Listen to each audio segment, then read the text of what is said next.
Olá, eu sou Josué dos Anjos e vamos conversar aqui sobre o uso do podcast como uma ferramenta de ensino na educação profissional e tecnológica. Essa temática faz parte da minha dissertação de mestrado sob orientação do professor e coautor deste artigo, professor Cláudio Zarate Sanabria. Bom, começando aqui então vamos falar sobre esse contexto da educação profissional e tecnológica, em que os avanços científicos e tecnológicos eles são importantes e devem ser considerados no processo de aprendizagem e como parte dos processos de mudança dos meios de comunicação.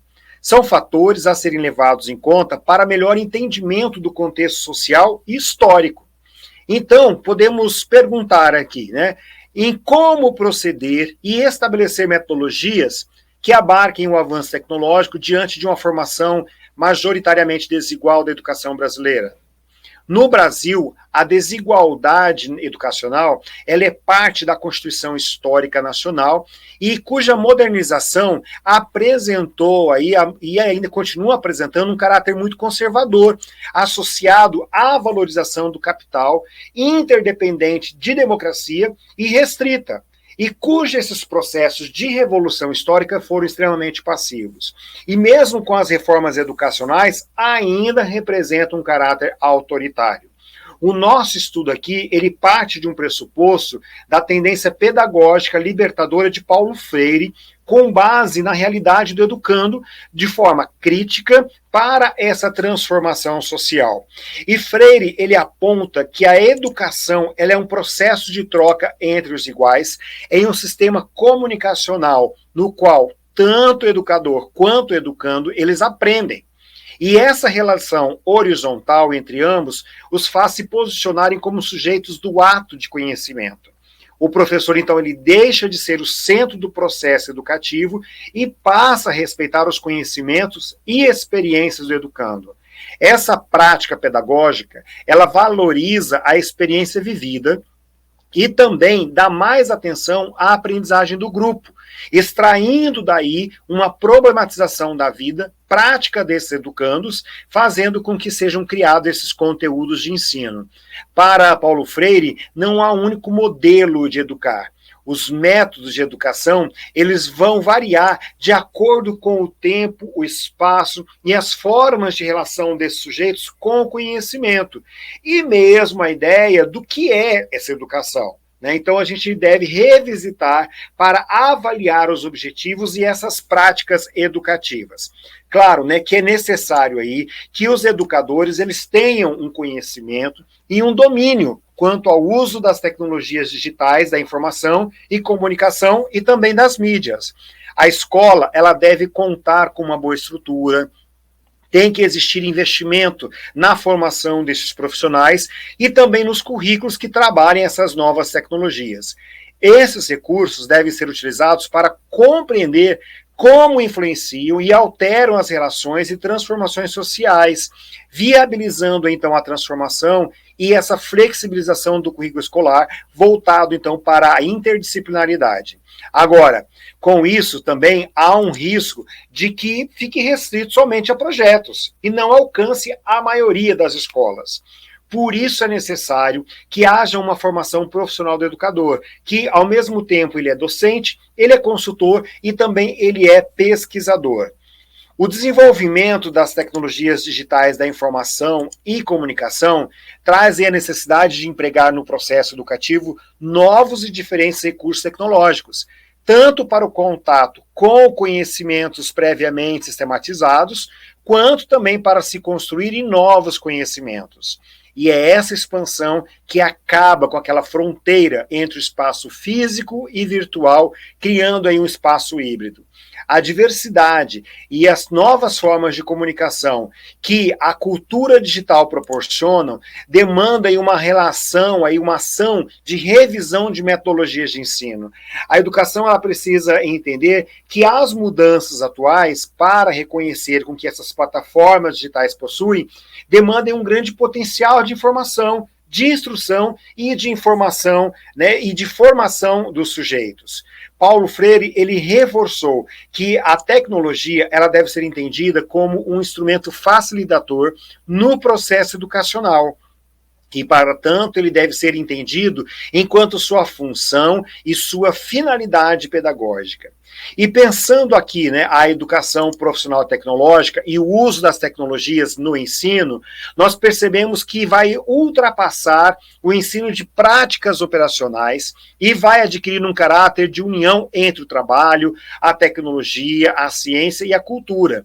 Então, dessa forma, a educação profissional e tecnológica, ela deve ser pensada de uma forma integrada, articulada e plena, buscando aí a formação integral desse sujeito, né, com o intuito de construir uma sociedade mais justa para o desenvolvimento social, político e econômico, e diante aí de uma nova realidade, que é a tecnologia que nós temos atualmente.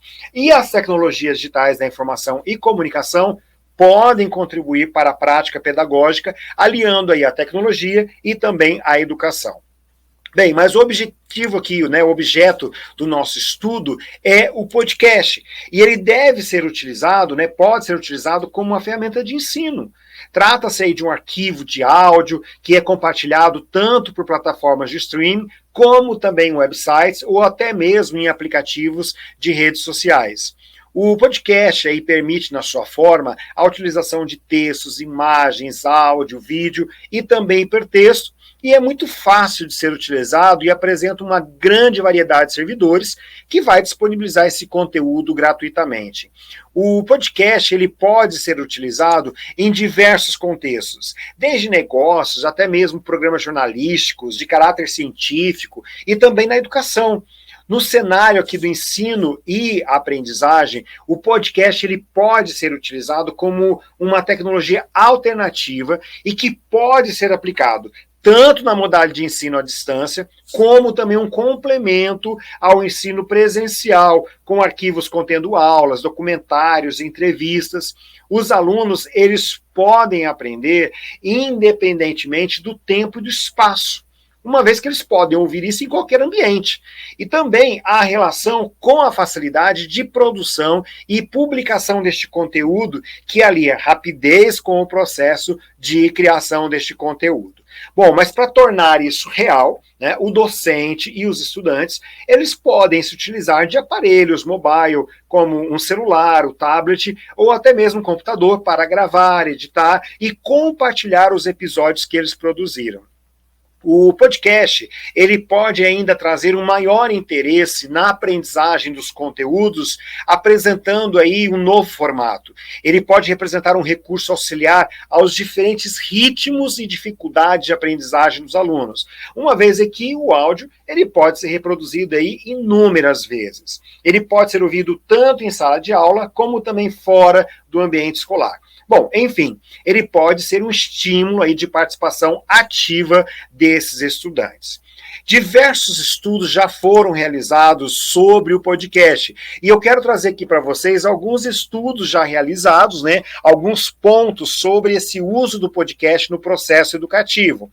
Então, aí nós temos, né, a possibilidade de permitir que os alunos desenvolvam competências linguísticas e comunicativas que vão auxiliar esses estudantes na compreensão e na expressão da linguagem escrita e oral, o que vai facilitar também a sua comunicação. Vai criar um espaço de produção de conhecimento por parte desses alunos, o que vai transformar eles aí em agentes ativos de aprendizagem e de comunicação. Também existe a possibilidade da gente educar os alunos de forma crítica, reflexiva, e também incluí-los sociodigitalmente, dispondo aí de diversos temas para essa discussão entre estudantes e professores. Também é possível permitir o acesso a conteúdo para alunos que possuem aí, né, que possuem alguma deficiência visual, né, uma vez que trata, né, de um arquivo de áudio. Então, isso também promove uma inclusão.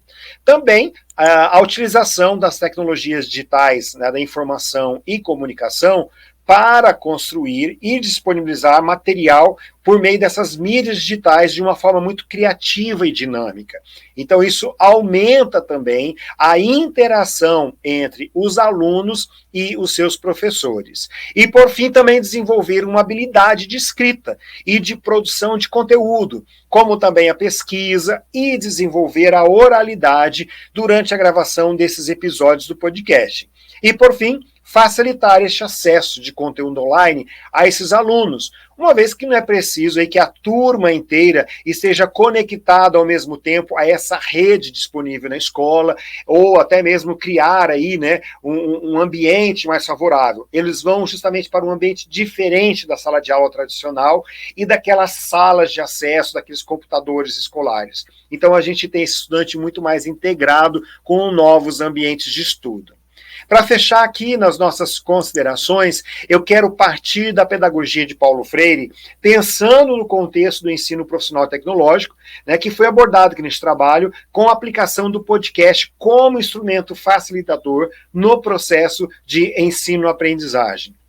Nós podemos entender que, na pedagogia de Paulo Freire, busca-se uma educação muito mais significativa e crítica, em que este educando ele vai conseguir problematizar a sua realidade em busca de soluções para o cotidiano, de uma forma a transformá-lo, e que Paulo Freire também já compreendia que, apesar dos avanços tecnológicos, o acesso à informação não ocorre aí de forma democrática.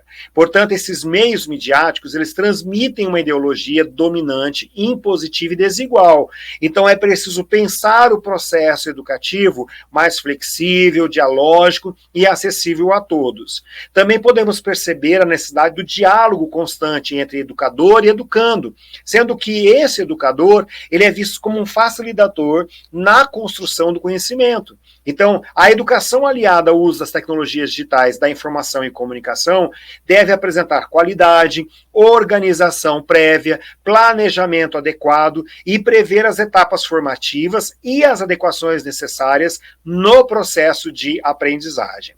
E, para finalizar, neste sentido, o uso do podcast como uma tecnologia alternativa, ela pode ser aplicada tanto na modalidade de ensino à distância, como também como um complemento ao ensino presencial, e pode proporcionar uma relação muito mais interessante com os alunos, num mundo extremamente conectado e rápido que eles vivem, sem deixar, é claro, de levar em conta a produção do conteúdo, a sua importância e a sua relação com a comunidade. Quero agradecer aqui a sua atenção, também em nome aqui do meu colega, o professor Cláudio, e até uma próxima oportunidade. Obrigado.